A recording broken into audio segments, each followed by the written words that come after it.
জামিনের আবেদন করেছেন? হ্যাঁ, নিশ্চয়ই আবেদন করেছি। আমরা বলছি they have asked for remand, this is illegal, not valid. আমরা একটা কারণ দেখিয়েছি, বলছি কোথাও প্রসিডিউর ক্রাইম নেই, আমি ছাড়া পেয়ে গেছি ইসের থেকে, যে চাষি দিয়ে দিয়েছে, সেখানে আমাকে কেন রেখেছে। আমরা চাইছি কিছু কনফ্রন্টেশন করার জন্য, যেসব ইনফরমেশন আমরা পেয়েছি নানা রকম লোকেদের মাধ্যমে আর যাদের ইনভেস্টিগেশন করা হয়েছিল, তো একটু কনফ্রন্টেশন করব।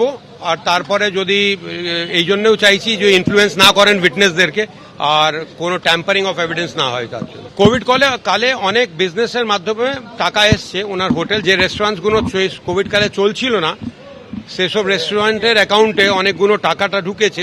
যেখানে ব্যবসা চলছে না তখন কি করে টাকা মানে ওনারা পেলেন বা আর্ন করলেন, সেটার কোনো ভিত পেলাম না আমরা। পুরনিয়োগ দুর্নীতি মামলায় গতকাল গ্রেপ্তার করা হয়েছে সুজিত বসুকে, আর আজ কোর্টে চাঞ্চল্যকর দাবি করল এনফোর্সমেন্ট ডিরেক্টরেট। করোনার সময়ে সুজিত বসু রেস্তোরাঁর অ্যাকাউন্টে কোটি কোটি টাকা জমা পড়েছিল। সুজিত বসুর চাইনিজ রেস্তোরাঁর অ্যাকাউন্টে 1,11,00,000 টাকা জমা পড়ে।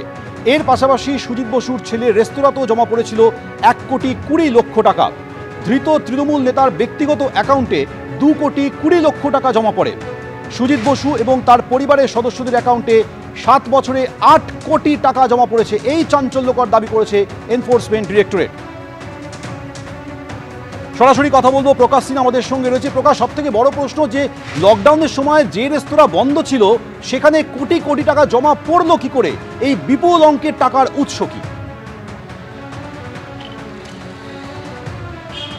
দেখো, এটাই কিন্তু সবচেয়ে বড় প্রশ্ন। এখন ইডি আধিকারিকরা তদন্ত করে দেখছেন, এবং আজকে ইডির আইনজীবী তরফে এই সওয়াল করা হলো যে তারা যেটা দেখছেন যে কোনো না কালে যে সময় দোকানপাট বন্ধ, পুরোপুরি লকডাউন, রাস্তাঘাট শুনশান, সেই সময় সুজিত বসুর নিজের অ্যাকাউন্টে 2,20,00,000 টাকা জমা পড়ছে। তার ছেলের যে বেঙ্গল ধাবা, সেই বেঙ্গল ধাবার অ্যাকাউন্টে 1,20,00,000 টাকা, এবং সুজিত বসু যে নিজের চাইনিজ রেস্তোরাঁ, সেই রেস্তোরাঁর অ্যাকাউন্টে 1,10,00,000 টাকা। অর্থাৎ করোনাকালে 4.5 কোটি টাকা এই তিনটে অ্যাকাউন্টে জমা পড়েছে। কোথায় থেকে আসলো এই টাকা? যেটা দেখানো হচ্ছে, ইনকাম ট্যাক্সের রিটার্নে দেখানো হচ্ছে বা অ্যাকাউন্টে দেখানো হচ্ছে যে রেস্তোরাঁ বা ধাবার বা বিক্রি করে সেই টাকা এসছে। কিন্তু সেখানেই প্রশ্ন যে লকডাউনে, যখন পুরোপুরি লকডাউন, রাস্তাঘাট শুনশান, ফাঁকা রাস্তা, দোকানপাট বন্ধ, কোথায় থেকে এই টাকা আসলো? আজকে ইডি তরফে এটাই দাবি করা হচ্ছে যে এই টাকাই হচ্ছে দুর্নীতি টাকা। অর্থাৎ চাকরি বিক্রি করে একাধিক দুর্নীতিতে যে টাকা এসেছিল, সেই টাকায় করোনাকালে অ্যাকাউন্টে জমা পড়েছে। এবং শুধু এটাই নয়, 8 কোটি টাকা 7 বছরে সুজিত বসু তার আত্মীয়দের অ্যাকাউন্টে, রেস্টুরেন্টের অ্যাকাউন্টে, ধাবার অ্যাকাউন্টে জমা পড়েছে 8 কোটি টাকা। এবং যেটা ইডি আধিকারিকরা দাবি করছেন, আজকে কোর্টে ইডির আইনজীবীর তরফে বিস্ফোরক তথ্য পেশ করা হলো যে 3খানা অন্তত শেল কোম্পানি তারা খুঁজে বার করেছেন, যে শেল কোম্পানির মাধ্যমে টাকা মানি লন্ডারিং করা হয়েছে, পাচার করা হয়েছে।